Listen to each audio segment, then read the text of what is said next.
Surat Naziat, chapter of those that draw. In the name of Allah, the merciful, the compassionate, drawing full stretch, hustling and bustling, toiling and moiling, striving to the foremost, managing affairs, on the day when the quake shall come, that which rides behind following it, hearts that day will be throbbing, with looks downcast, saying, are we verily brought back as we were before, when we are bones decayed? They say, what is then a losing turn? But it is only one scarring shout, and there they are wide awake. Has there come to thee the story of Moses when his Lord called him in the holy veil, Dua? The two lions.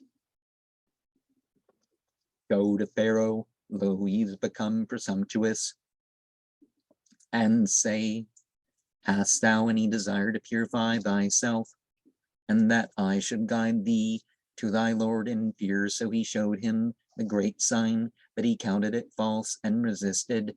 Then he turned away actively and rounded up his people and proclaimed and said, I am your Lord Most High. So Allah seized him with the chastisement of the last and the first.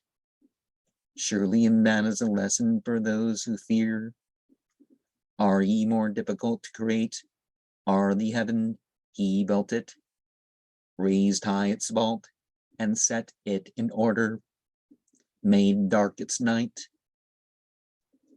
and brought out its morning brightness, and the earth thereafter he spread out, brought out from it its water and its pasture, and the mountains he anchored, a provision for you and your flocks. So when comes the great overwhelming, on the day when man shall remember what he has striven for, and hell shall be set for everyone to see, then as for him who has been presumptuous and preferred the near life, verily hell will be his abiding place. But as for him who has feared the judgment seat of his Lord and restrained his soul from desire, verily the garden will be his abiding place. They ask thee about the hour, when is its arrival? What hast thou to do with the mention of it? To thy Lord is its final coming. Thou art simply a warner of him who fears it. On the day when they see it, it will be as if they had not tarried more than an evening or its morning. And it's interesting, the Quran refutes these doctrines about there being an angel of death. There's more to it. Now, there are physical things that, particularly when you look at the Arabic and expand the meaning, some narrowed down meanings perhaps may give some people the wrong ideas, but as to what the Quran actually says, some translations are very brief and that sort of thing. It doesn't say the earth.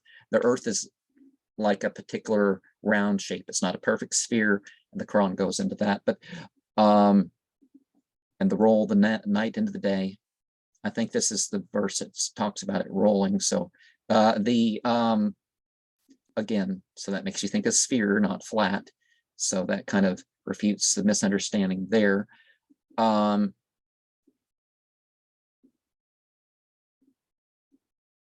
But we're not condemned for our desires. So you have a thought. So you have a feeling or an emotion. So it's what you do about it. God's not going to condemn you for those things. He's going to condemn you for what you believe and what you do. Or he's going to reward you for what you believe and do. Your choice.